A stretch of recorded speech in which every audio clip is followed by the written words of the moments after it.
Good evening, ladies and gentlemen. We are live here once again in the High Octane Sim Series, and tonight we're bringing you round 4 of these playoffs. We've seen incredible action throughout these playoffs, seen different winners throughout.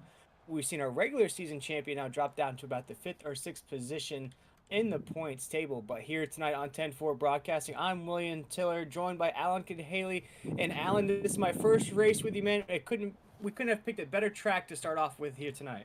Yeah, absolutely. Dover is always a tough one, very difficult to get around. You have to worry about tires, but at the same time, if you're too patient, you find yourself a lap down in no time. So definitely going to require a lot of concentration, a lot of tire management today. Should be a good one. Yeah, taking a look at that grid so far here tonight. We're jumping in just after qualifying. We see that monster mile right there in the middle of the track. Speaking of that regular season champion, Brendan Six is going to roll off at the top of the grid. We see good passer up there as well. Jeremy Richmond's had a good run during these playoffs. Julio Villalobos, Alan, if you haven't been watching here, Julio's been putting forth some consistent efforts, just hasn't been able to break through. So keep an eye out on Julio Villalobos right there in the 4th position. See Nick Alfred right there as well. You see call down into 7th. TJ Marshall's going to roll off in 7th. They're doing a little flip floppy right now. Then we go down to Hattern right there in 7th. They're going to flip flop there for just a minute. And you see right down the rest of that. You see last week's winner, Brendan Federer place, is actually going to roll off 12th here tonight there, Alan. And while we get out of that and show a little bit of race info for today, so you can see the track temperature, 114 degrees Fahrenheit. That is not what these guys want to see. This surface is going to be hot. It's going to be slick, very slippery. So that is definitely something to keep your eye on. I was watching practice, and these guys were hitting the wall quite a bit. So I think we're going to see plenty of contact with the wall. Even though we're at Dover, we're going to see plenty of Darlington stripes here today.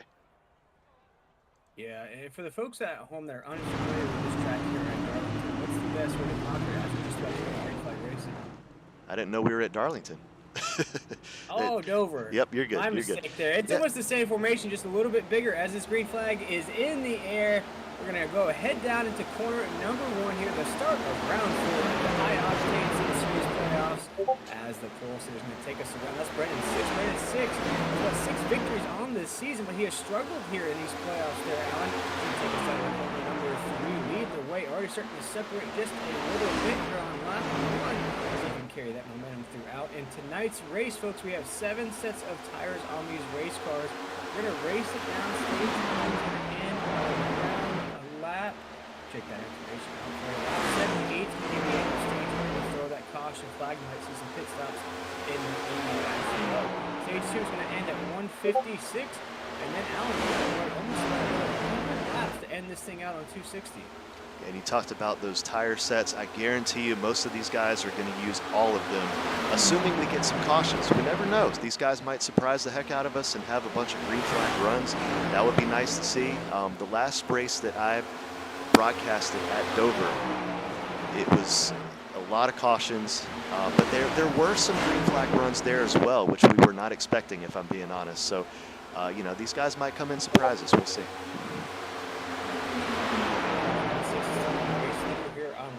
Nick Alfred, the admin never lost here in the High Octane Sim Series, now up to 2nd position right there on that grid.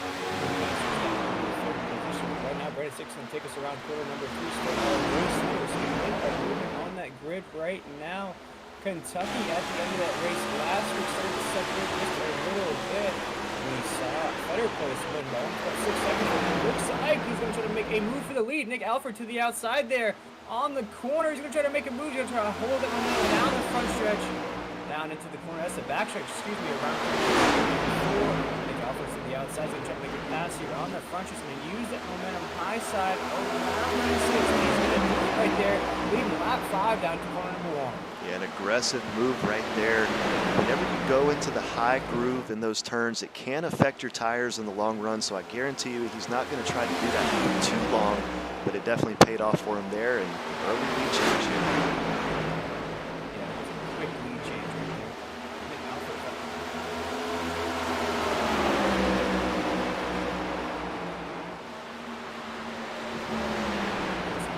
Right there, now leading the Brandon Six now drifted down into 4th position. So with that pass, kind of killed his top of the grid. Mason Goodpasser trying to make a move on Nick Alford. It's in that lightning between number 95 around this track here tonight. It's a long race here tonight, Alan. These boys are going to be in for a marathon of a race. Your best take here, as far as your pace. Would you try to make it to the top of the grid? Or are you starting to slow the track out a little bit? Are you saving those big moves towards the end of the race? So for me, I always try to take my time. It is as good as it feels to be out there in the front. You always have to keep your tires in mind, especially at a track like Dover.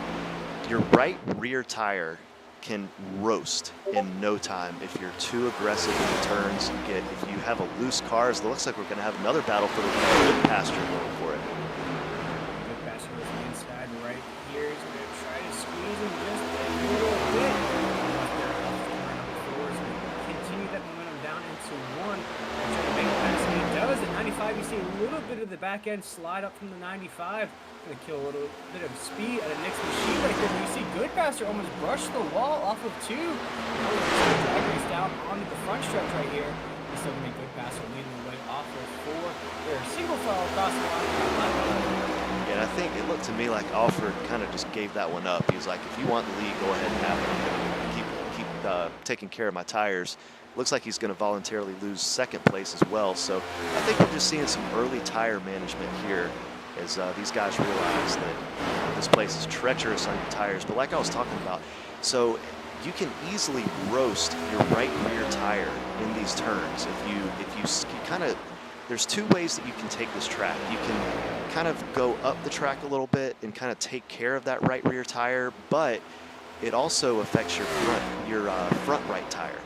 But if you're real aggressive, you stay on the throttle, it kind of slides your car through the turns, almost like you're drifting a little bit, and that can cook that right rear tire. So that's definitely something to keep an eye on for these guys throughout these green flag runs.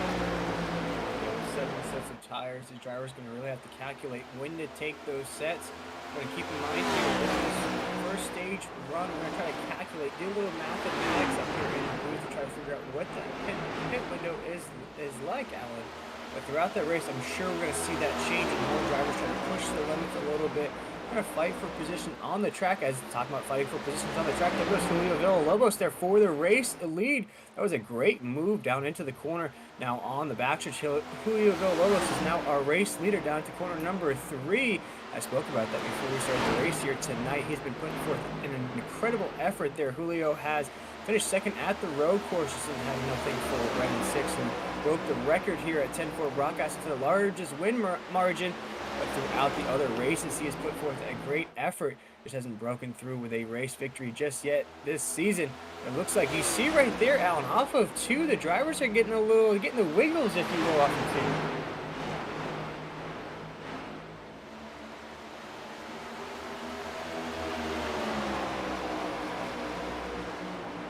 Villalobos is still going to lead the race down into corner number 1. Coming off of 2, Nick Alford looks like he has a run in him. Going to hold back just a little bit. Heading down that backstretch, Julio's going to take us down to corner number 3. Our race leader currently, Nick Alford's right in 2nd position. Brandon Six did a great job of climbing back up through the grid after just losing the lead not too long ago. Julio's going to cross that line here on lap 15. Going to lead us down into the corner. Still our race leader at the moment. But you see right now, they are battling and brewing behind him, trying to get around him down into corner number 3. See a little give and take. Brandon Six is going to take right there. He's going to take that 2nd position from Nick Alford here on lap 17. Coming off of corner number 4, Julio's going to take us to the line right here. Across that line on lap 18. Still our race leader.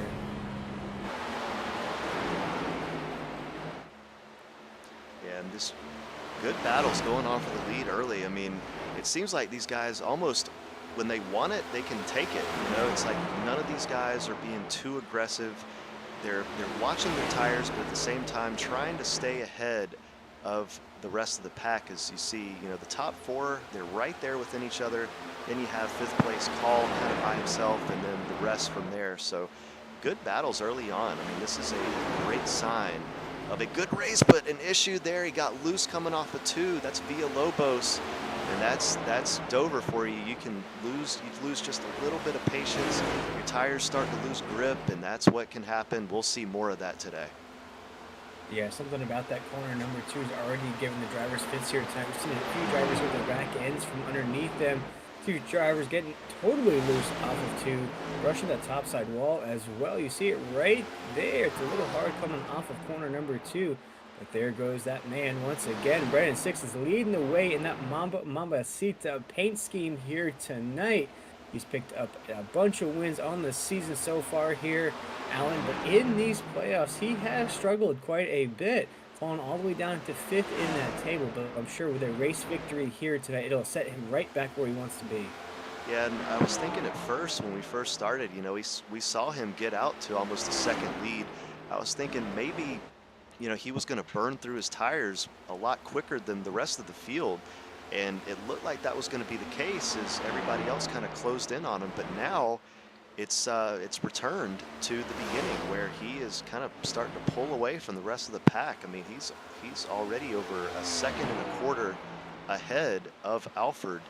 So, and that lead is increasing. He's already over 2 seconds past 3rd place, and now Hatlin. I think Hatlin might be having an issue. He's fallen to 4th now. But yeah, great run so far by Six. We'll see if he can stay ahead if he's managed to keep those tires from heating up early on. Yeah, and Brandon Six right now is about 53 points off the top of the table right now. So he really wants to get these bonus points out of the way by winning these stages as well as winning the race here tonight. The points total of 1,120. Comparing that to our points leader right now, Nick Alford has 1,173. He's really going to have to start putting forth some efforts there. Of course, he had missed a couple of races as well as real life gets in the way sometimes for these drivers. So Brandon has come onto the season late, but once he has picked up race wins in these playoffs. Not the same here, but you see Brandon Six, as Alan just mentioned, this lead is now starting to pick up just a little bit. We saw a little give and take there for a little bit, Alan. But now it's just Brandon Six up at the top. He said, I'll go ahead and take this lead. I'll go ahead and lead some laps. Yeah, why not? Keeps you out of trouble. We're going to go to a replay real quick. It looks like Taylor James ran into an issue earlier, so we're going to check that out real quick. Oh, well, yeah, it looks like he hit the inside wall. We'll see if we can get another look at that in just a moment.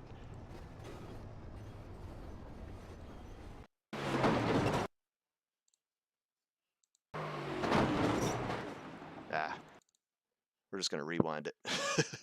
There you go. So, yeah, there we go. Oh, yeah, he had some big okay, so, yeah, he looks like he got loose coming out of the turn. That is turn 2 that you were talking about. Did a good job of keeping it off the wall there at first, but overcorrected a few too many times, and, yes, slams into the inside wall there. He's now being shown as 4 laps down, and some early trouble for him. Once you feel that back end start to slide a little bit, it's going to be wise not to overcorrect in that situation, Alan, because once you do start to overcorrect, you saw him fighting that wheel. But at that point, he's already lost control of that race car, and contact is inedible at that point. Yeah, and when you're around 30 laps into a run at a track like Dover, it's very difficult. Once your tires lose grip, it's like you're on ice. I mean, it really is. It's very difficult to overcorrect. Really, the only thing that you can really do at that point is to kind of tap the brake a little bit. Sometimes that'll give you a little added traction to the tires. Sometimes that'll help you keep from hitting the wall, but unfortunately that was not the case there. And James looks like he's in the pits again, so yeah, he's having some issues there. Being shown eight laps down currently. Yeah, not his race here tonight at the Dover. The Monster Mile that they call it here. I remember those trophies back in the day that had the monster on them. That was a pretty cool sight to see. But here tonight, the monster on the track has to be Brandon Six. That leads now up to 3 seconds at the top of the grid right now. You see a few of the familiar faces in the mix as well, but a little bit further back.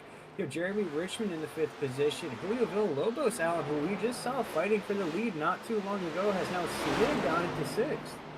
Yeah, we're looking at him right now. I think I saw a tire mark on the right side of his car, so it looks like he might have had some contact at some point, maybe with the wall or another vehicle. But Yeah, definitely running into some issues right now, and yeah, he's struggling just to hang on to sixth position. He might lose it here.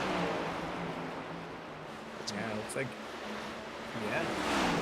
I was gonna say that's Marshall that just passed him for sixth place. So yeah, Villalobos starting to drop back a little bit. He's probably wanting a caution, and we've got a good battle behind them as well. This is the battle for eighth position, as Fetter Place has just passed Messer for that spot. Yeah, Brennan Fetterplace was able to put that Bang Energy race car into victory lane last week in this series, which catapulted him to almost the top of the table. I believe he's about in the second or third position right now in those playoff standings. So with only a few races left this season, it's really time to go right here at Dover. You want to get as many points as you can, whether they're bonus points, whether it's a race victory. You want to start stacking up those points here in this series. But talking about stacking things up again, Brennan Six is stacking up that lead at the top of the grid there, Alan. Now up to about a 4-second lead on the rest of the field.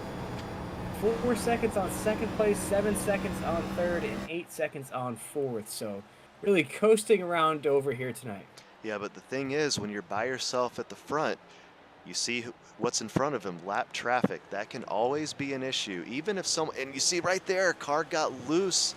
And that, I mean, that can happen at any time. You know, it doesn't matter how much of a dominant race you're having. At any point, you can run into someone else's mess, and that was almost the case there. That was pretty hectic moment there. Whenever you see a car getting loose like that right in front of you, your heart just kind of skips a beat there for a moment. That's true. You don't want to see a lap car get you tangled up here on lap 35. And Alan, we're still trying to figure out that window here. You know, we're 35 laps in. The stage is going to end around, I think, lap 78 last I checked there. So we still got another 43 laps to go here in the stage. How long do you think these cars can run on a window? I know we talked about tires as well as fuel being a factor. How long do you think these drivers can push it here tonight? I'm not even going to pretend that I know. So yeah, your guess is as good as mine. If I had to guess, I would say around 60 to 70 laps, I want to say, but it's possible that they could go even further. So that would be my guess, around 60 to 70, but I do not know for sure. No problem. We'll take a look here when it happens. But right now, Brennan Six is making it happen there in that Mama Mamacita machine up at the top of the grid right now. But one thing I want to point out to you folks at home, Goodpaster is down almost at the bottom of the grid right now. He just passed Jeremy Richmond down there. Jeremy Richmond's going to head down pit road. But Goodpaster, I believe, started on the front row or in the top 5 there, Alan. So I'm not sure what happened to him to start this race. Yeah, I haven't gotten any messages about him leaving the track or anything, so I don't think he's run into an incident. This is Goodpaster we're showing right now. No damage of any kind, it looks like, on his car. So it's possible that maybe he was a little over aggressive initially and just kind of having issues with his tires right now, as he is the last car on the lead lap. So 6 might not be too far from putting him a lap down. That is not where you want to go here on lap 40. And Alan, when we started this broadcast off there, I said Darlington, unfortunately, as the green flag was dropping. How do you conquer Dover, as we're seeing Brennan Six kind of conquer it here on this broadcast? But for a driver out there, what's the best way to go about this track here tonight? I mean, I've been talking about it a couple times now. It's all about tire management. I mean, but if you want me to be a little more specific, so the last race that I broadcasted, I was introduced to a technique called the diamond technique. And so what that is you kind of dive deep into the turn, let your car go up a little bit, not too much, not all the way up to the second groove, but just about halfway up the bottom groove, as we just saw an issue there. More on that in a moment. Yeah, I believe that was EJ Marshall that got a little squirmy coming out of corner number 2 and hit the inside wall there on the backstretch. You see it right here off of 2, or no, this is a live look at EJ there. You see, look here, there's going to be some damage to that race car. He's going to lose some positions on the track as well. Yeah, we're going to go back and find that moment real quick. Take a look at that 10-4 broadcast replay. We'll go ahead and get that revved up for you folks at home. Let's see what happened to EJ Marshall there in the Esports Racing Association machine. I believe it might have just been a case that corner number 2 eats up another driver there, Alan. You saw him getting a little loose, and he was all by himself there on exit. Yeah, and yeah, just got on the throttle there, and that's what happens. I mean, even though it looked like he was well into the turn, I think he was trying to stay off the throttle for a little bit, and then once he felt he was comfortable enough to get back onto it, unfortunately, it still ended up getting around him. As you see him in the pits now, he's going to get that damage repaired, as well as a new set of tires, I am sure. Yeah, definitely going to go ahead and get that pit stop out of the way here on lap 44 after making contact with that inside wall. So right there, Fetter Place is up there, good place. Actually, Fetter Place is now up to the 5th position as a few of these cars are heading down pit road. See a little bit of a reshuffle, but we're creeping up on lap 45 right now. No leader has headed down pit road, but Goodpatch is making a good job of climbing up through that grid, now up into the looks like the 4th position there. Yeah. Oh, and yeah, more issues behind him. As I believe that was the same car running into some trouble there coming out of the pits as well. So, or actually, no, never mind. Messer is still in the pits, so that was not him. Right now, Brendan 6 is making his way around this field already, and folks, as he's going around the track here, he is putting a bunch of cars under our lap there. Alan, I gotta say, we're 8 cars already a lap down. You see Plyla's right there, the next car on the lead lap. And the speed that Brennan's running here, only on lap 47, he keeps this pace. There might not be many drivers left on that lead lap. Yeah, definitely. I mean, he does still have to pit, so, that's going to put a few cars back on the lead lap. But still, I mean, I think most cars want a caution right now, just to kind of catch up and be able to reset that field, because shoot, I mean, Alfred at this point is almost half a lap down. He's in 2nd place, so not going to be too long before we see only 3 or 4 cars on the lead lap the way this rate's going. Yeah, as Brendan 6 is going to take us down in the corner. Still the race leader here. This is race number 4 of the High Octane Sim Series playoffs. The boss, the admin, Nick Alfred, is currently on the top of the table right now. Brendan Fetterpost did a great job of catapulting himself there right into the mix as well. But all eyes are on Brendan 6 here. He's missed a few of these playoff races, so hasn't been involved too much in these playoffs. He's got 3 wins in the regular season. Was on quite a hot streak there, Alan. He had 3 starts with 3 wins here. He started off late here in the High Octane Sim Series, of course, with a win, locked himself in. In these playoffs, though, it hasn't been his go of things. Kentucky, he was absent. Sonoma, I believe he did win Sonoma, but he's missed a few other races also in the mix. But right now, it's definitely his race to lose here tonight, as he has about a 9-second lead here at Dover. We're going to take an onboard ride with our leader right now to see how exactly he's dominating this track. Yeah, and so I was talking about that diamond technique, and it looks like that's what he's doing. So you see he's diving kind of low, comes back up a little bit, and then goes back low coming out of the turn. That's exactly what he's doing, that diamond technique, and he's 9 seconds ahead of 2nd place. Clearly it's working. Yeah, I'd say so. I believe that strategy is paying off for him here tonight.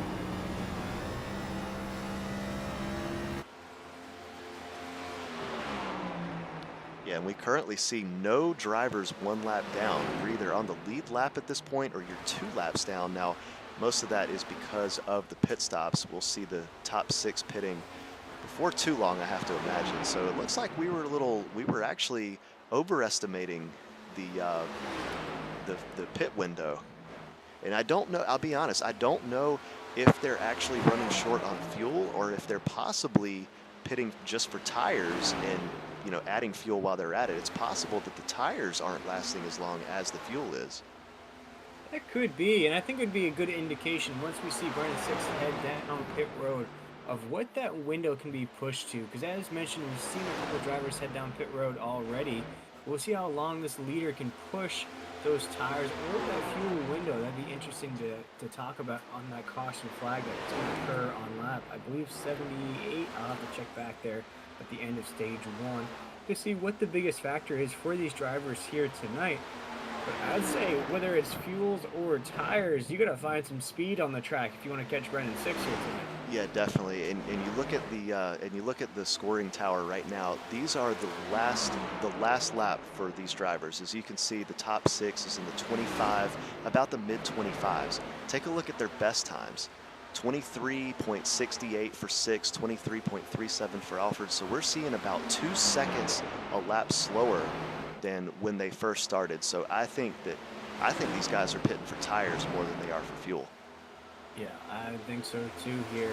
But we are almost about, I'll get that information for you folks at home to see what exactly is that stage break there. I believe it is on lap 7-8. And let me get that information for you folks at home. And right there, it is on lap 78. It's going to be our first stage break. That'll give the drivers an opportunity to kind of say hi to our leader for a little bit while they grid back up there for the end of the stage. But right now, man, people are just fighting to stay a lap down here tonight, Alan. We see a couple guys go to the inside of Brennan Six right now. Going to try to get at least a lap back here right now. But even if we do grid back up there, Alan, you know, you're going to have Nick Alfred right there. You're going to have Paul in that 89 machine. You're going to have Brendan Fetter Place, Julio Villalobos, and Pliles will be the only cars on the lead lap. Yeah, I mean, you know, like we said, you know, 6, once he does come and get those tires, that's obviously going to help get some people back on the lead lap. But man, look out once he does have those fresh tires. You actually saw him get a little bit loose there. A rare mistake so far for 6, but still, you know, once he comes in and gets those fresh tires, it's going to be tough for these guys. So they need to get all the position back they can.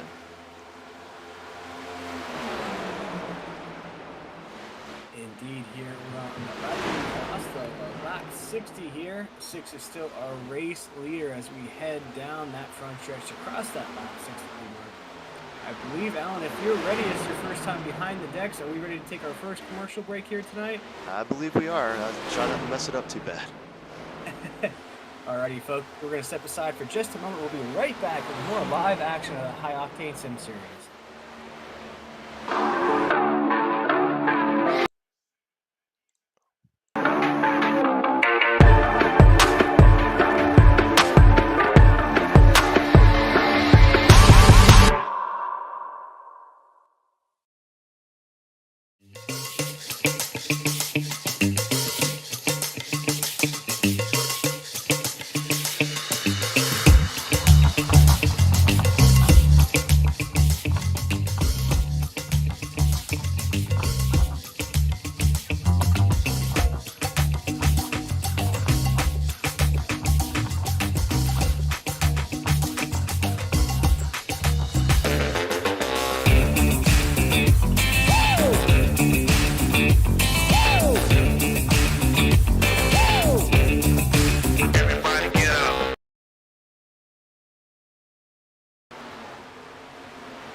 Alrighty, ladies and gentlemen, we're back here live from Dover. We see our leader is down pit road here, and folks, that is on lap 62 if you're keeping score at home. That's lap 62 the leader pushed it to. We see other leaders down pit road as well. When I say other leaders, I say the guys that are a little bit further back from 6 up there at the top of the grid. But it looks like lap 62 is going to be that window, Alan. So I'm doing a little math there. I'm not a mathematician, but maybe lap 124 would be the next time we see the drivers head down pit road. Yeah, and that makes sense. So if there's a total of 260 laps, now there will be a stage caution coming up, but yeah, I mean, that definitely makes sense if they're dividing it by 4. So I believe that the goal for 6 is to have 3 different tire changes throughout this race. So we'll see if that pays off. Yeah, and we spoke about it, Alan, off air there. You know, I'm the talker. I'm the one that knows a little bit of a race knowledge. You're the driver yourself. You played a lot of iRacing. You have a lot of experience in this. For a driver in this race here tonight, of course, in this first, I'd say, quarter of the race, you're seeing 6 kind of dominate, put up lap times. The intervals are crazy right now, looking up at that grid. What's your mindset like as a driver right now? Are you still confident in your abilities here tonight, or are you thinking like, man, I'm just racing for second at this point? You know, so when I first started, I only ran oval, and it was very easy to get discouraged. with times like this. I'll give you an example. I just yesterday I raced the Roval, and there was one car that it was just obvious from the very beginning he was going to absolutely dominate. He was about 2 seconds faster than everyone else on the track. But road racing, once I got into that, especially the endurance racing, it taught me that anything can happen. You know, you can have the most dominant car out there. All it takes is one mistake. And it doesn't even have to be by you. It could be by somebody else. You know, we almost saw it earlier. You know, the car that got loose in front of Six while he was dominating, that could have ended his race. You know, so you just kind of have to be patient. Try not to get too discouraged. It's hard. It really is hard to not sit there and look at the obvious. Hey, this guy's dominating. My chances of winning this race are almost non-existent. But you never know what can happen. Like I said, all it takes is one mistake. In real life, you know, that mistake could be a mechanical issue. You know, even if the driver himself doesn't make a mistake, there could still be an issue with the car. In iRacing, there could be a network issue. You never know. You know, so there's just a lot of different factors that can play into it, and you just never truly know when a mistake can happen. And so, you know, as a driver, you just have to sit there, accept the fact that he's dominant early on, but you never know. You never know what can happen. You never know, indeed. And speaking of instances that can happen in iRacing, I actually called a race on Tuesday night. Seth Ross, who's a driver out of Shift Esports there, was leading the race. We thought it was his race to lead, had his teammate in second. I think a little Ricky Bobby, Cal Naughton action going on there.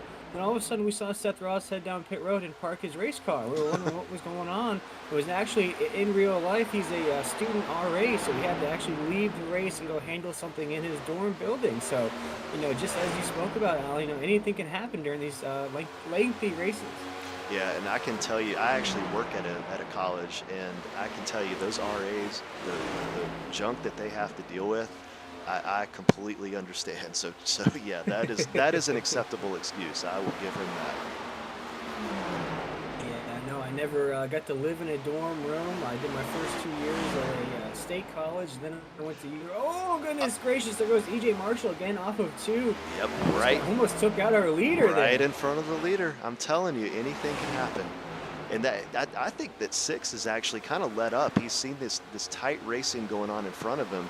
I think he's trying to kind of keep himself distanced from that, kind of waiting for them to spread out so that he can take them out one by one.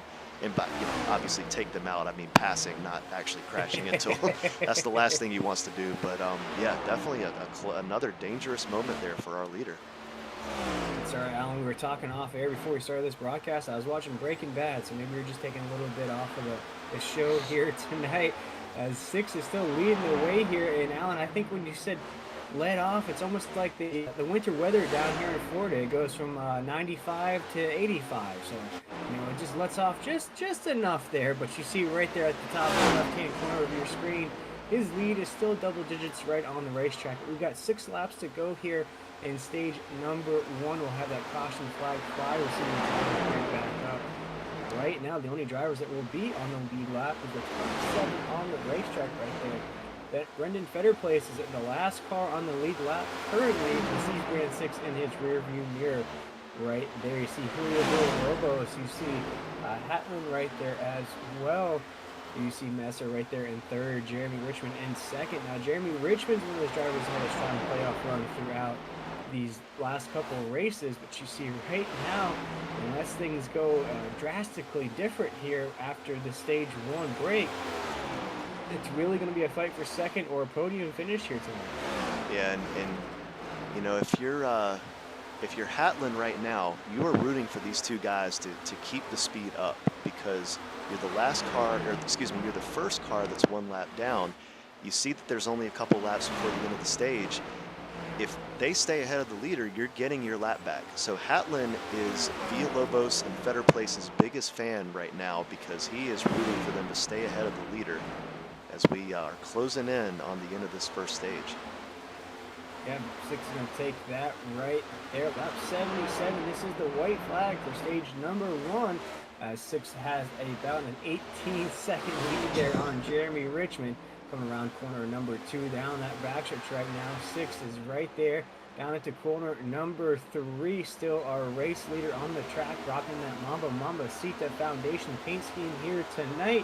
He's going to take stage 1 right now as the caution flag flies. Red and 6 wins stage 1 in impressive fashion, to say the least. Yeah, definitely. As you see the yellow flag waving for the first time today, completely green stage 1. Certainly good to see. As I'll be honest, you know, the races that I broadcasted I believe it was last year, we were not used to that. There were a lot of cautions. So this is definitely good to see a long green flag run, especially at a tough track like Dover. Out of keeping it real esports, Brendan 6 picks up that stage 1 victory. And I believe, Alan, you're catching up with Brendan on the radio. Hey, Brandon, you got a copy? I did. How's it going? Hey, we're doing well. So you pulled out ahead very early, first couple of laps, kind of let off a little bit. So you got passed by a couple cars, and then you just decided, all right, let's go. And I mean, it reminded me of the boxing match in Rocky IV against Apollo Creed. Ivan Drago just kind of takes it easy at first, and then just like, okay, just dominate now. What was your strategy in that opening, in those opening laps? I mean, were you trying to go easy on tires, and did you know that you were going to jump out to a lead like that, or was that even a surprise for you? Yeah, it's always different with these kind of races, especially when you have to save the tire. And essentially, that's what I was doing. You have to really protect the right rear.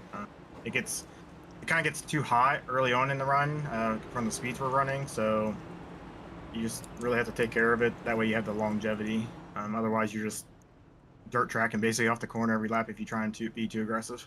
Absolutely. That was something we talked about, the fact that you can just cook that right rear in no time at all.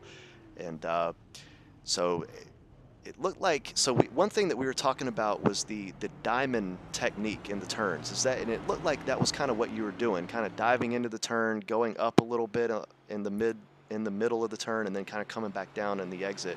Was that kind of what your technique was, or is that just kind of what you normally do? Early on in the run, basically kind of just rip the bottom as much as possible, try and run a steady pace, like I said, not really light the right rear. But then, like, once you get so many laps into the run and the tires get enough heat into them, you can kind of start to move up just a little bit, but you can't go too far because then as you apply more throttle, it kind of slips that tire, which puts more heat to it, which you definitely don't want. So the diamond approach is more just to help keep the car straight off the corner. That way I'm not slipping it. Well, it's definitely paid off so far. A dominating opening stage. We'll see if you can keep that going in stage 2. We appreciate it. Yep, thank you. And that was Brendan 6 out of Keeping It Real Esports, our stage 1 winner here at Dover. We spoke about during the broadcast as well. He's had a little bit of a tough go here in these playoffs, currently in the 8th position, or tied for 8th on the table right there. But with those bonus points and probably with a few other points that are going to be thrown in here tonight, if he gets the race victory, he'll work himself back up in that table. And I believe, Alan, you know, looking at that schedule after tonight, you know, we take a look there. After tonight, we only have Phoenix, which is our championship race. So this is really the time for Brandon to get that momentum, get that confidence going heading into that championship race. Yeah, absolutely. By the way, you sprung that one up on me. I had no idea that I was supposed to be the one to interview. So you guys watching will have to forgive me because I was not prepared for that. You got it. You did a great job. I'm sure we'll have a chance to interview him again here in this race. Yeah, I mean, hopefully so. Hopefully for his sake we can. But again, you know, we saw it. You never know what can happen. And by the way, did I not nail that? The fact that the cook it, you know, he talked about the fact that the right rear tire will get cooked in no time. The diamond approach, man, I feel pretty good right now. I'll call you Mystic Mac now because you predict these things. Yeah. That was right on the nose of what you said was going to play out, how these drivers are taking on this course here tonight as well. So great job, Alan. I'll give you a little golfer's clap over here on the microphone. So I appreciate great job there. Yeah, and I'll be honest. When I came into this race, I wasn't sure about the next gen car. I haven't gotten a lot of driving time in iRacing with the next gen car. But so far, it seems to be pretty similar to the last gen when it comes to this racetrack. Just the right rear tire, the tire management, very similar to what we saw last year. Yeah, it's very different as we see the caution lights are off of that pace car. It's very different, I would say. The only aspect is the aero package on these cars. You know, you get side by side, you start to feel a lot more pull. You see a lot more aero coming off that back fender as well. You know, you see a lot of guys too coming off the corner number 2 getting loose. So these cars get loose very, very fast. As we're going to go very, very fast once again, as that green flag is in the air. Brandon Six is going to take us down to corner number 1. Won that stage 1. Now our race leader down into 1 and 2. Nick Alfred's going to follow him, but we see that separation already starting to build as Six is going to take us down the backstretch. I'll tell you what, Jeremy Richmond was very fortunate there. He spun his tires on that restart. He restarted second, and now he is in 5th. It's, we almost had a bad incident there, but luckily they were able to keep it under control. Keep it under control. Six is controlling the race right now around 3 and 4, heading towards our 1 and 2. That was a fast lap there, down into 3 and 4. Six still our race leader right now. It's controlling things there up at the top. We have a battle for 3rd on our hands. Right behind him, though, right there's Nick Alfred. We see a battle right there. This is Julio Villalobos, and I believe Messier right there trying to battle it out for the 3rd spot. These are both playoff drivers, so to race for here tonight for both those drivers. But looks like Julio Villalobos is going to overtake for 3rd and try to catch up to Nick Alfred there in the 2nd position. And Alan, as we see them coming off the corner here, you know, Dover is a track that I'm familiar with. Actually, my grandfather won this track as a team owner. But as far as you were talking about the next gen cars and the old gen cars, is this a track that you can get a lot of drafting in, or is it a track that you really just have to calculate your passes on those stretches? Draft doesn't really play a big role in it. I mean, you can be just as fast by yourself. I mean, in fact, I would argue that the clean air probably makes you a little bit quicker, especially in the turns. It definitely helps to not have other cars around you so that you can focus on the track. But I will say that one real big positive change that these cars have that the last gen cars did not have.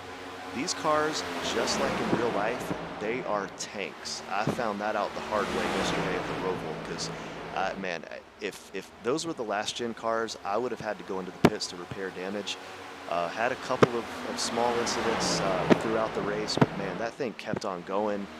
Almost as if I had never even tapped the wall once. I mean, it really was that quick. So that was definitely good to see that these cars are absolute tanks in iRacing, just like they are in real life.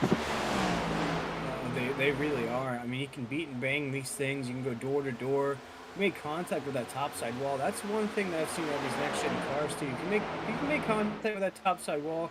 Don't want to do it too many times, but you can afford to kind of brush it a little bit and still rock and roll with your race car. And these things, as you said, they're tanks, but they are super lightweight as well. So once you get stuck in that aero bubble, you start to go side by side with another driver, you see a lot of pulling, you see a lot of back end starting to slide underneath these drivers. About sliding underneath these drivers was Nick Alfred trying to overtake, trying to get that position back from Julio Villalobos there, almost into the inside on the entry of the corner. Is going to wisely file back in here, see if he has enough run off of 2, just not enough, as we're still single file down to 3 and 4. Yeah, and I tell you what, the 2nd, 3rd, 4th, and 5th, I mean, they're doing what they did at the start of the first stage. You know, they started off kind of slow, and 6 was able to really pull out there, but now they're starting to catch back up. But this, about right here, is where we started to see 6 distance himself. This will be interesting to see over these next 10 or so laps. Were these 4 able to kind of manage their tires a little better? Did they kind of freak out when they first saw 6 get out to such a big lead in the first stage? Can they keep those tires managed so that they can hang with 6 throughout this run? That's what's going to be interesting to see. But so far, 6 has already jumped out 2/10 than the lap before. So so far that might not be the case. We might be seeing 6 starting to distance himself again here. Yeah, we're seeing that separation occur just a little bit. Now, Alan, as we're watching 6 take us down to 1 and 2, would it be wise, as you saw that run there in stage number 1, would it be wise for those drivers behind him to sort of be maybe teammates in the race, maybe they're not teammates in the real life race, but would it be wise to be teammates here just for a shot at 6th there towards the end of this race? I think so. I mean, obviously, it's tough when if a guy is just a tenth or so faster than you, then I would say absolutely. I would say to do what they're doing right now, be single file, focus on the track and, see if you can make a run up there.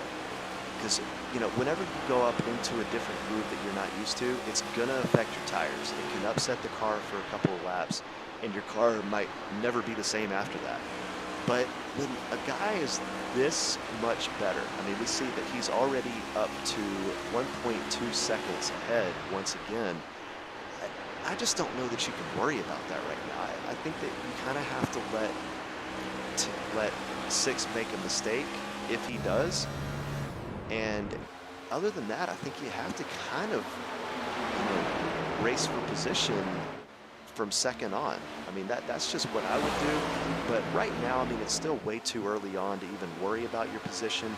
I think if you're in this lead pack, you're okay where you are. You see all of them in single file. But as this race goes forward, especially once they're in the final stage, that's all going to change. I can guarantee you that. Yeah, we're going to shoot him out for about 100 laps closing out here tonight. Once that stage 3 ends, just under 100 laps to go at the end of this race. But right now we're on lap 97. We're creeping up on that 100 lap mark here in just a little while. Julio Villalobos is in the 2nd position. Jeremy Richmond's in 3rd. Right there, Nick Alfred's in 4th, and Messer is in 5th. Right now, that's our top 5 on the racetrack. After that, we have last week's winner, Brendan Fennerplace, down into 6th, Hatland in 7th, Call in 8th, Goodpaster in 9th, and that's our last call on the lead lap, because then it slides to EJ Marshall for 10th, a lap down on the racetrack right now. But still on lap 98 right now, 6th is still in the lead, but now we're seeing him have a big lead up there at the top. It's about a 1.5 seconds right now.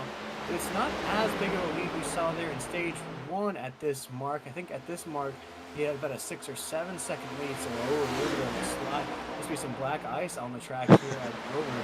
Drivers are getting a little loosey-goosey out of 2 for some reason, as 6's lead is not as big as we saw there in the start of this race. So could it just be, when we talked to him just a little while ago, could it be just a little bit of a different strategy he's feeling out here in the 2nd stage?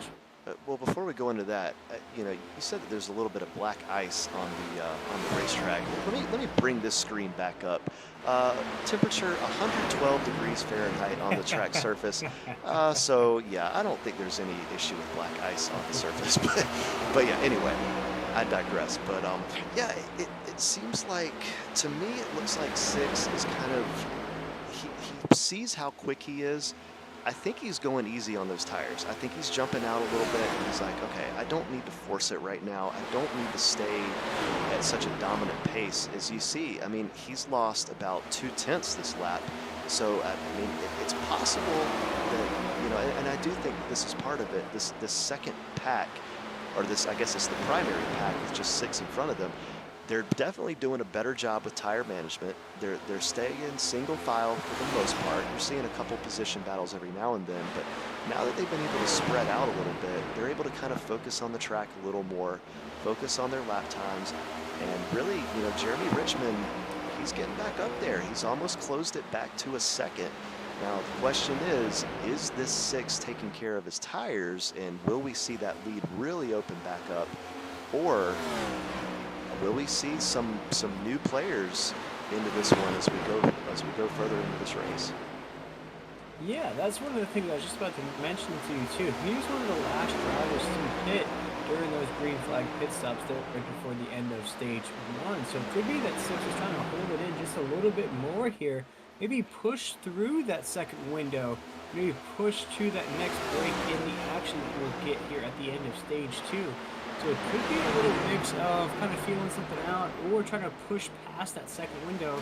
As we spoke about just a little while ago there, Alan, the 2nd window will be lap 140 or 124 right there, if I'm doing math correctly. I'm not the best mathematician up here in the booth, but lap 124 would be the end. The next window, if he picks in the same window there, but the race would break at lap 156. So, if he could push it another 30 laps or so, which if he conserves here a little bit more, he might be able to do that. It's going to be very close, but it could be a strategy to where he's trying to push that window just a little bit more. Yeah, and you see these pit stop strategies. What's interesting is that Goodpaster and Call chose not to get tires during that caution. I believe that they did get the wave around, so that would explain why. But you see them kind of on the bottom of that top 10 leaderboard, and that's why, because they are on older tires right now. And that is something that they're going to struggle with until they can get a caution. It's going to be a struggle here.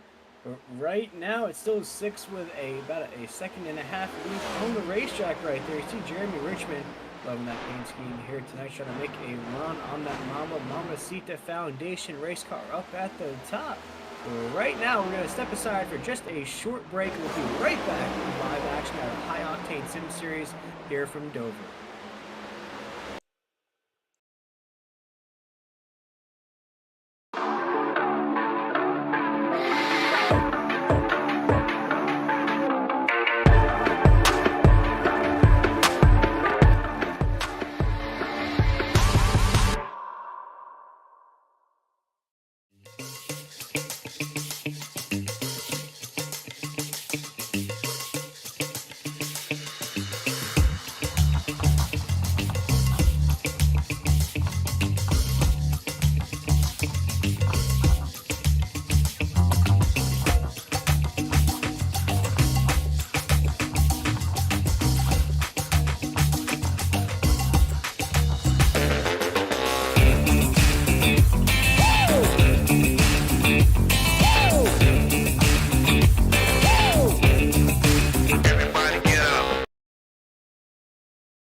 And folks, the action has begun to get high octane here. We have our first on-track caution there while we're under break.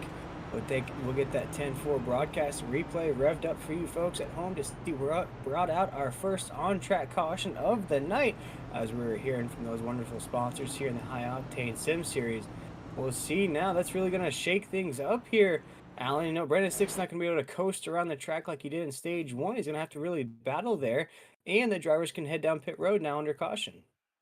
Yeah, and currently okay, so we'll have it for you in just a moment.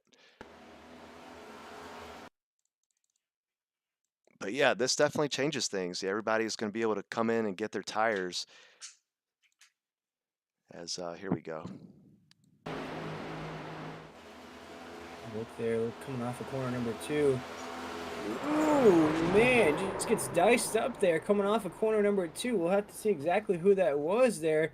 Looks like EJ Marshall was hanging up in that as well, in that 16 machine. A few other drivers got tagged up in that as well, but it looked like just a commotion coming off of corner number 2 again, Alan.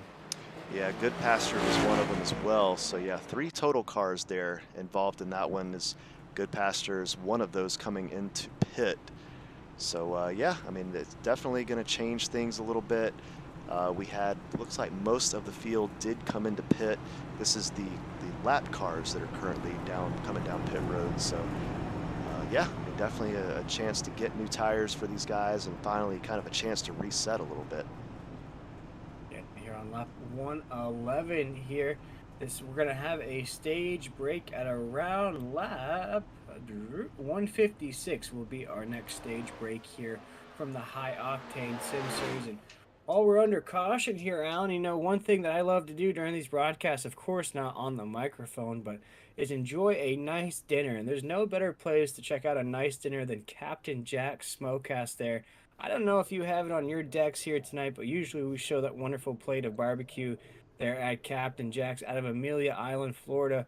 I'm sure they were kind of rebuilding from the hurricane the past couple of weeks here, but Captain Jack's Smokehouse there on Amelia, there it is, that wonderful plate of food there, Al. You know, you got some ribs, you got some sausage, got some pulled pork, all that good stuff there. Captain Jack's Smokehouse out of Amelia Island there. If you're close enough to order some DoorDash or pop in there, we invite you to do so. I can tell you what, Alan, I don't have barbecue like that where I live down here in Florida, so I'm definitely jealous of the barbecue that they have up there in Amelia Island. I believe they're about 6 hours away from me, so one of these days, maybe I'll make a trip up there to get some of that wonderful barbecue. And another thing that keeps these drivers going here in the High Octane Sim Series is W Energy. W Energy provides all your energy alternatives that you might need to keep yourself going. No more Red Bulls, no more Monster Energy drinks. Who needs all that sugar in their lives? But we invite you to go check them out at W Energy. We actually have a coupon code for you guys if you're going to place an order with them. Use code HOSS for 10% off your entire order over at W Energy. That's DUBBY energy.com. Go check them out to get you an alternative energy supplement there. And Alan, I can tell you one guy who's had their W Energy here tonight, and that's Brendan Six up there in that Mama Mamacita Foundation race car. Although now it's going to be a little bit of a different race. He's going to have to grit up here and fight these guys with that lead. Yeah, definitely. You know, I'll tell you what. I want to go back to the barbecue for a second because I'm in South Carolina, so we take pride in our barbecue. And I'll tell you what. That's true. Let me ask you this: what barbecue sauce do you like? What do you prefer? Ooh, that's a good. You know, I grew up in North Carolina, so I'm used to like a good like Carolina Gold. I'm Okay. used to a little bit of a sweeter sauce. I was gonna say, so I was born and raised in Columbia, South Carolina, so we have the green flag, and already Six is out by himself. But so I was born and raised in Columbia, and in the Midlands here in South Carolina, it's all about the mustard-based barbecue. So That's right. Carolina Gold, I respect that. Um, I've been in the upstate South Carolina for quite some time now, and it's just not the same.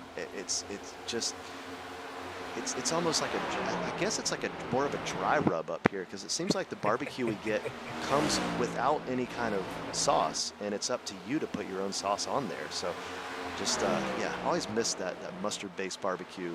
So whenever I go to Columbia or anywhere around that area, I'm always sure to get some. And just like the Migos once said, you got to have the sauce. And Gucci Man said you can't get lost in the sauce. But who has the sauce here tonight? That's Brendan Six already with a big lead here at the drop of the green flag. Seeing some battles ensuing though here in the middle of the pack. We saw Better Place get tagged up there, but we also saw Good Pastor get tagged up as well. Better Place trying to stay out of that bubble of race cars. Going to put himself in a good finish here tonight. Right now he's registered in the 5th position. But he's in the mix for the championship, so a wreck here tonight that might put him out of this race could be very disastrous. Going back to that barbecue talk there, Alan, when I make my ribs at home, I throw in a little jelly, a little ketchup, a little barbecue sauce, a little brown sugar, so I know exactly what you're talking about there. No, you don't. That's a cardinal sin. Ribs are not barbecue. I'm sorry. Oh, no. I digress. It's all good. On the racetrack, of course, Six is still leading the way here. Kind of pad that lead just a little bit at the top. Julio Villalobos, so I spoke about it to start off this broadcast here, has really been stacking up those consistent runs. And again here tonight is showing that consistency, registered in the 2nd spot right there. He's got that 2nd spot all by himself right there. Gonna make a move up to Brendan Six, maybe make a move on the leader. We saw it at the road course at Sonoma. He had a few shots at Brandon on that racetrack, but again, it was the same thing. It was a little bit of a deja vu. Shout out to Denzel Washington there because, every time that Julio thought he had a move on him, he could track him down, Brandon just separated again. We're seeing here once again, these drivers think they have a move on these restarts. And as the green flag drops and these laps start to tick away, you start to see Brandon just pull away, looking like a mirage in the desert there. And looking at Good Pasture right now, he is being very aggressive. He was involved in that wreck. You saw him just make a pass on the outside lane. Now, that's good in the short run, but he is probably tearing through those tires right now, I would have to believe. So this is something that is a short-term move for him, as I believe he is trying to do whatever he can to get back on the lead lap. Now, the good thing is he is the first car to be 1 lap down. So that might be the strategy too. I don't think that he believes he has enough to get past 6. But if he can make these passes in the short term and get a caution before too long, he could find himself back on the lead lap. So it'll be interesting to see if these aggressive moves pay off for him. Yeah, and I'd say this is about the time that you kind of want to turn up the aggression just a little bit, here on lap 122. We're creeping up to the end of stage two. Of course, Brendan Six needs all the points he can get here down in the 8th position of the points table. Although he's having an incredible regular season champion here in the High Octane Sim Series. He's trying to rake it all in here, going down into Phoenix next week. But for some of these other drivers that also want a shot at the championship, maybe a little bit closer there on the table, you want to start to get some points. You want to get a good finish here tonight, including Julio Villalobos, including Federer Place now down in the 5th position. Nick Alfred, our points leaders, too, is right there in the 4th spot. So a lot of battles ensuing here on the racetrack, although the race win might not be in their grasp. I don't want to speak too soon. Looks like 6 is definitely the car to beat here tonight. There's still a lot of other things to race for here tonight, though. I'll tell you what, look at this pack. I mean, I think that there might be 2 or 3 cars outside of this pack on the track. I mean, this is some great close racing. However, it can also lead to some serious issues if somebody were to get bent out of shape here, especially in the front of this pack. So this is kind of living on the edge right now. This, a big mistake right here could end the race for, I mean, more than half the field, So these guys just need to make sure that they don't lose control of their car. As you see Goodpasture continuing to be aggressive. He's not far from leading this pack. Again, he is a lap down, so he wouldn't be leading them in the results, but if he can be in that position to get the lap back, man, he could find himself in a good spot in this race. That's really where you want to be there, Alan. We spoke about here in the early stages of this broadcast. Stage 1 and 2 is really like a feeling out process. You get those strategies out of the way, you start to learn your windows as far as pitting and tire strategy goes. But then that last 100 laps, okay, so you have all your notes, you have all your strategies in place. That's when you start to implement. That's when you start to climb that grid up at the top. And I think you're on something there, Alan. You've been on the money here so far with how these drivers are conquering this track. I think in that last 100 laps or so, we're going to start to see a lot more battles on the racetrack, and who knows, maybe a battle for that lead. Yeah, I mean, that's, it is NASCAR, so that's usually what ends up happening. You're close to the end. You just go all out. It's now or never, and so that's definitely going to be on the mind of all of these drivers. But for now, I mean, I tell you what, we're not even halfway into this race yet. We're almost there. Actually, we're only 1 lap away, so we're very, very close to it.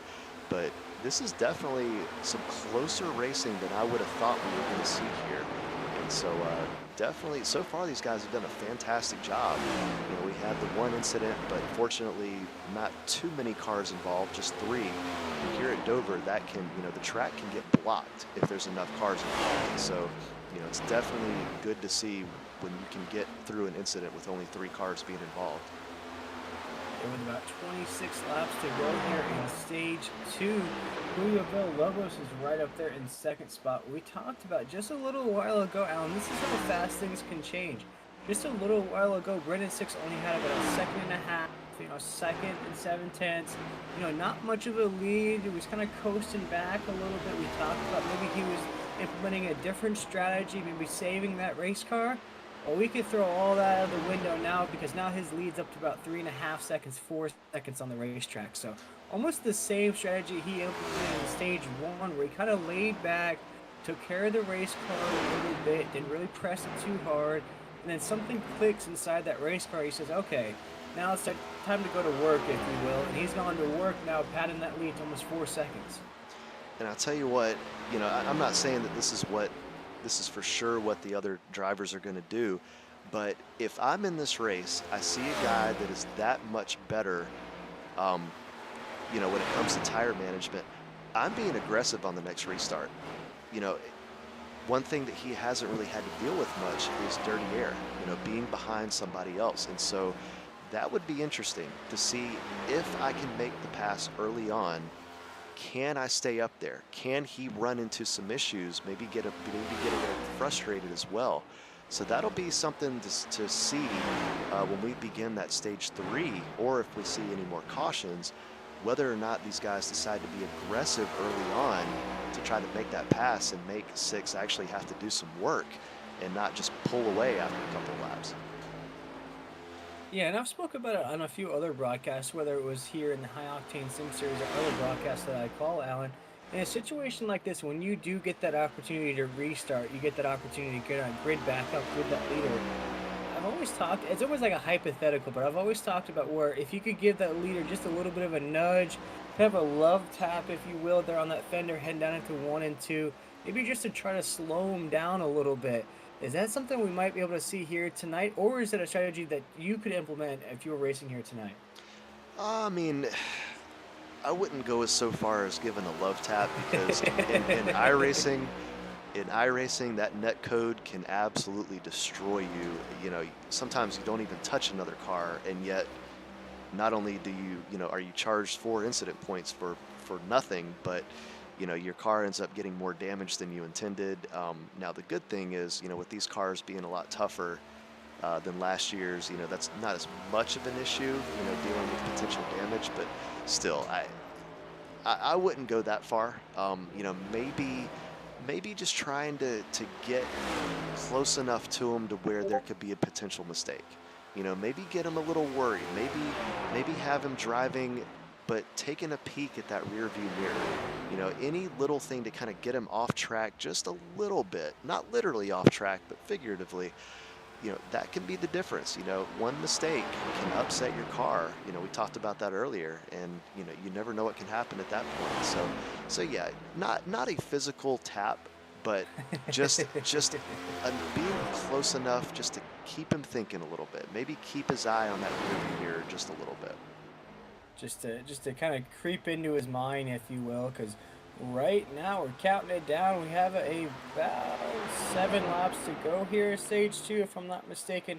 We're gonna race it down to about lap number 156. So actually still another good bit of racing to go here.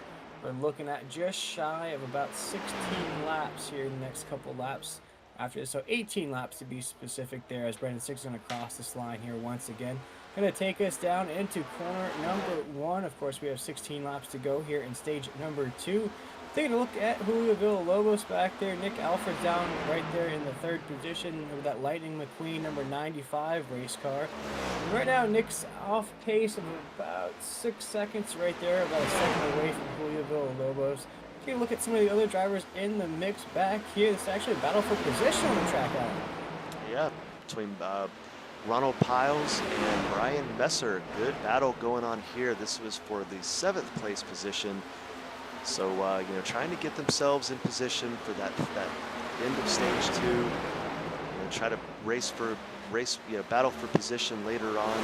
Yeah, good battle going on right here. And can he save it? Ooh. He can. Great job by Messer to not get into trouble there, man. That could have been a race ender. When you lose control here at Dover, you're hitting the wall hard. It's just a matter of if it's the outside wall or the inside wall. So very fortunate there. Now, I don't know if you remember the time where Jimmy Johnson was qualifying and he ended up spinning down the entire front stretch, yet he was able to keep it off the wall. And I mean, Jeff Gordon was celebrating as if Jimmy Johnson had just won the race. I mean, it was that much of an accomplishment. But that's how tough it is to keep your car off the wall here at Dover. So yeah, that was definitely an accomplishment there, being able to save that car. Yeah, it's one of those. I've spoke about it. I forget which track that I've done here in the past, but I spoke about that carnival ride where it's like they throw you close to the rail, and they throw you back in the middle, and they throw you close to the rail, and they throw you back in the middle. And that's almost like what you see here coming off of corner number 2. That corner carries your momentum when you go low side and you filter out to the top side there. You get very, very, very close to that wall. Then you're going to dip right. You saw a little skirt of the wall right there, and then you're going to dip right back to the inside, ride that inside lane. Then that momentum's going to carry you up the track, and you come very close on the exit of 4. It just seems like it's a little bit closer off of 2, and it could be that you're letting off a little bit more on the entry of 1 and 2. Then you're trying to get back on as fast as you can. You're trying to ride up the momentum of the corner. That's when that wall pops up. Yeah, and honestly, that's how you're fast, and that's how to be fast, by using the entire track. It's difficult. It's 100% difficult. but iRacing does have it programmed to where there is that little bit of a cushion effect when you get your car close enough to the wall. It does help actually the handling of your car a little bit. And so if you can get it perfect to where you're not getting into the wall, but you're getting very close to it, it can definitely pay off. It can help save tires actually as well. So yeah, it definitely, it's tough to do. It's tough to keep it off the wall, but you know, if you can end up right beside that wall coming off the turn, that's how to be fast. And so when you're using that entire track, that's how you shave off lap. That's how you shave off lap times.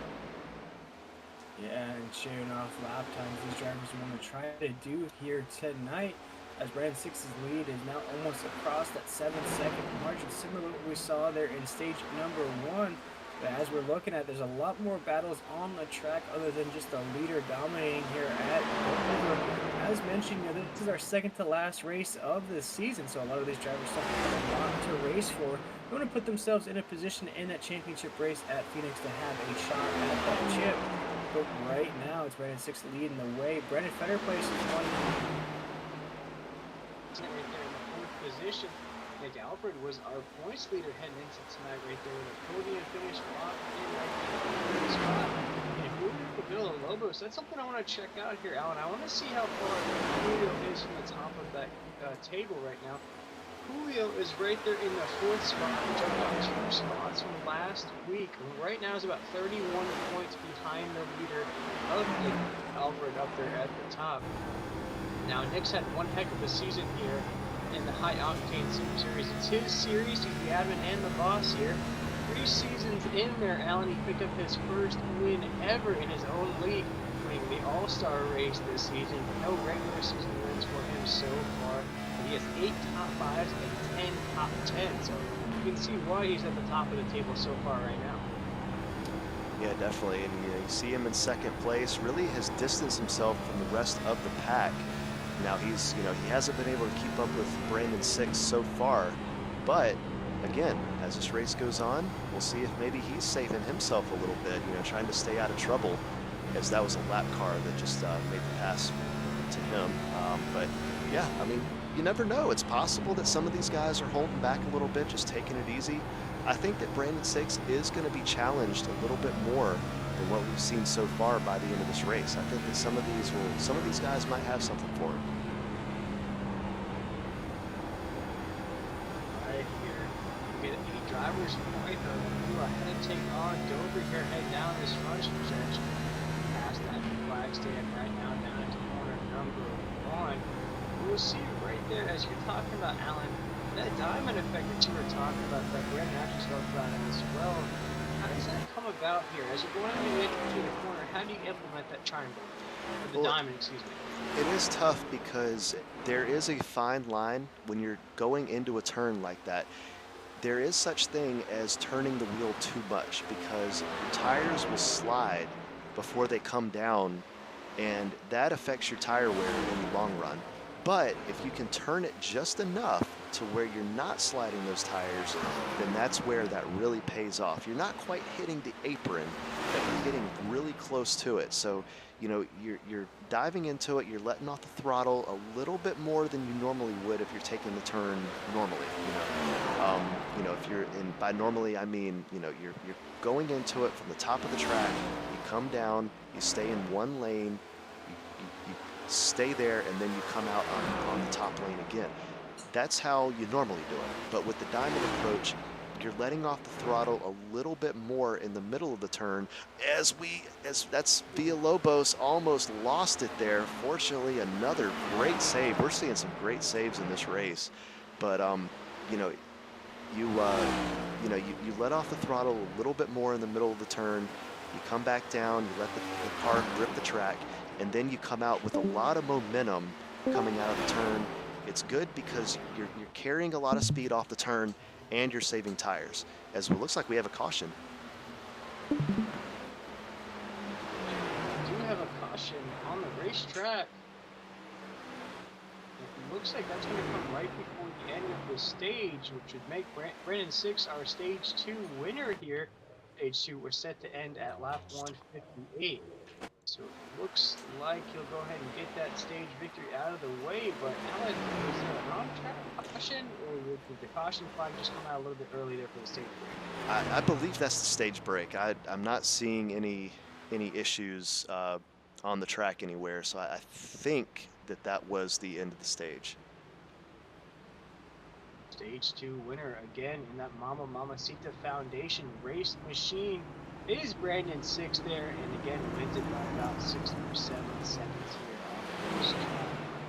We haven't seen any pit stops here this window, Alan. I'm sure we might see the drivers either head down now, or we saw them have a caution flag that they were able to utilize there. But we might see some drivers head down. Yep, and there goes the leader down pit road. I called it. Finally, I predict something. Yeah, as you see I'm going to be honest with you. It was pretty predictable that they were going to come in and get tires, but it's all good. It's all good. So yeah, all the leaders coming down to get the tires, and it looks like, I believe, is it EJ? Looks like EJ Marshall was the lucky dog, so I believe he's going to get his lap back, and we'll see if anybody takes the wave around. That was a long enough green flag run. I don't see that happening, but we'll see. You know, some of these guys might take the gamble that there's an early caution to begin stage 3, and we'll just have to find out. Yeah, we'll have to take a look at that and see what occurs right now. But as we have an opportunity to do so, we love to talk to drivers there during these stage breaks. And I think, Alan, are you ready for your next interview? Sure. Now bring up the admin here, the boss, actually the points leader heading into tonight, Nick Alfred. I'll get him for just a little while to see what his thoughts are on tonight's race. Hey, Nick, you got a copy? Yeah, I got you guys. Hey, it's an honor to join you guys today for this broadcast. So far, you've had a good run, currently running 3rd position. We talked to Brandon Six. He is pretty obviously the guy to beat tonight, but how's your car doing? What's your strategy been like? Just kind of take us through how the race has been for you so far. Car's feeling great. I'm actually kind of really liking these long runs. The car settles pretty loose. It's fun to drive. Definitely strategy here is to save earlier than one normally would. But yeah, 6 is definitely the car to beat. Hopefully I can get there and make it a fun race. Yeah, definitely. You know, and one thing that we were talking about it early on in the race, and Brandon Six really confirmed it when we interviewed him after the first stage, but that right rear tire, the last time I ran Dover, I know that was a big issue for me, and he confirmed that that's something to keep in mind throughout this race. Has that been the issue for you, that right rear tire? Yeah, so you got here running here, you really have to settle the car on the right rear to get it to make the corner exit, because if not, you're just going to burn up your right front, and that's never any good. But the right rear wearing so fast just makes it super loose. Really, anytime you even think about getting hard on the throttle. So we're usually not even full throttle until after the dip on exit. So Gotcha. Yeah, sounds good. We'll let you get back to it, but yeah, we appreciate you joining us. yes, sir. Thank you. Now for the points leader right now in the High Octane Sim Series. This race wanting to come up, basically had his lead heading into the championship race at Phoenix there, Alan, as the pace lights are off of that pace car. And right now, I believe we are done stage racing. I believe this is going to be a race to the finish here.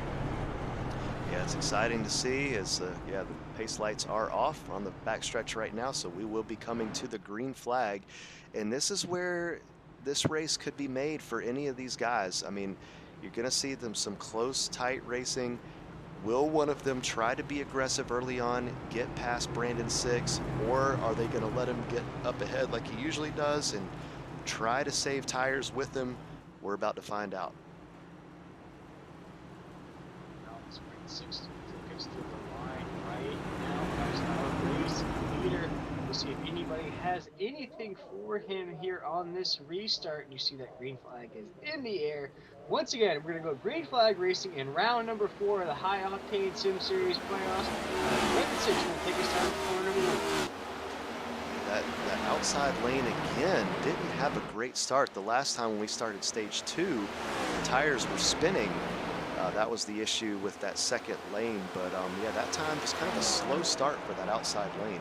And that allows Brandon 6 to already jump out to a 6/10 second lead. Yeah, coming off the corner there, still Brandon 6 is out of race. Turn once again, right that first lap under green. Julio Villalobos right there is in the second position. Nick Alfred is in the third. You see right now, Allen coming down to 3 and 4, still 6 and leading the way. You're starting to see them separate once again in this green flag run. Yeah, we're seeing a battle for third place. Brandon Fetter Place just took it away from Nick Alford, who we were just speaking with. So Alford, you know, he's saying that it's very important to save your tires early on. So I believe that's what he's doing, kind of taking his time with things. But you know, at some point, you can only afford to lose so many positions before it almost cancels itself out, because even if you're saving tires, it's still difficult to pass. So, you know, even if your tires end up being better than the driver in front of you, you're going to burn tires just making that pass, unless they give the position away to you. So there's definitely, the law of diminishing returns is what I'm trying to say. So, you know, it's definitely important to save the tires, but you also want to be able to hold your position as much as you can.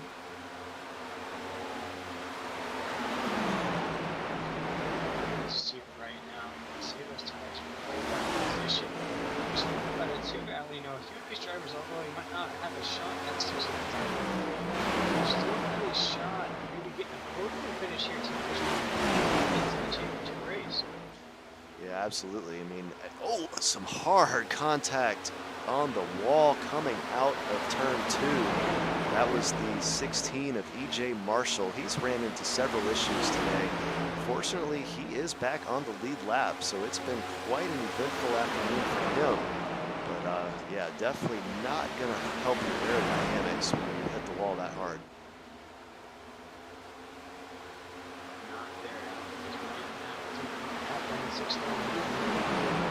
To the corner now, and I want to give you a little bit of an update. We spoke about the advantage in the Nets game for tonight's broadcast. Yeah, no, it's 3-0. Not missing much there. Or it was 3-0 last time I checked. It's 7-0 now. Oh my gosh. Can't be any worse than the Cardinals did. You know, I don't see Brandon 6 blowing a lead if the Cardinals did in the top of the 9th inning today with 1 out. I feel like Brandon 6 can control this race and win the race. Not like the St. Louis Cardinals did pick up 6 runs in the top of the 9th. That's a little disastrous there. You know, may have cost me a little bit of money, but that is A-okay for me. As right now we have a battle for second place on the racetrack. And Villalobos just about lost control there, but meanwhile he is being, or actually I believe is that a lap car? Yeah, that's a lap car that just passed him. I believe that's lap car, that's Jeremy Richmond. Really? Yep. Wow, that's a surprise right there, because we saw Jeremy sticking with the pack there.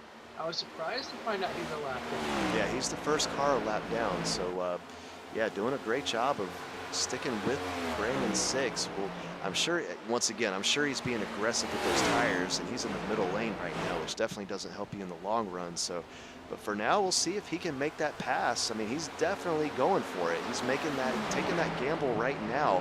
He wants that lap back now and hope for a caution, but we'll see if he can make that pass. It's easier said than done.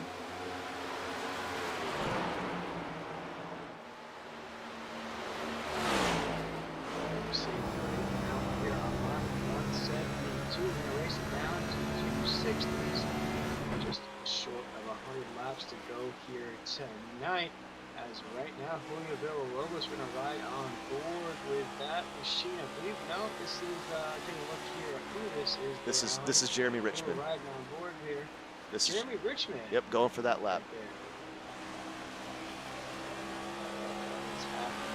is Jeremy Richmond trying to go after that, getting that lap back. Can you see it a little bit faster than the leader here? Yep, definitely, definitely. I mean, like we said, he's being aggressive. He's being very aggressive right now. He wants that lap back now, and he wants a caution once he gets it. Now the good thing for him is he is currently the lucky dog as well, and he is the only one to be a lap down currently. So right now, Good Pasture is definitely rooting for Jeremy Richmond to get that lap back, but man, this is some aggressive driving we're seeing right now. But he does get it. Up and let him go by. Yeah, he's got it back temporarily. We'll see if he can stay in front of Brandon Six, but right now, great driving, and almost came down and squeezed him, and he hits the wall. That's going to lose the lap back just like that. We said it was aggressive. Unfortunately, it doesn't look like it's paid off so far. He got the lap back. He was in position, but made a mistake, and now Brandon Six back in front of him. You saw Jeremy Richmond trying to fight to keep this out there. Unfortunately, it's not going to be enough to hold off that Mamacita Foundation shot out. Brendan Six, oh my goodness, coming off of 4. We thought he was going to make contact with the inside wall, but watch out, not go back onto the track. We're going to try to keep this calm, keep this cool, and that's not going to be good for Jeremy. He's going to lose a lot of positions. All that hard work down that he was just putting in to get that lap back is now all gone into the trash can. There might be something wrong with that race car. I think he might be coming down to pit. Yeah, he is coming into pit. So I don't think he hit the wall hard enough to, and he's spinning now. And yeah, that was kind of a what am I trying to say? A downfall right there. So not his best moment, but yeah, unfortunate. Hey, he was going for it. Got to give him credit. He was being aggressive.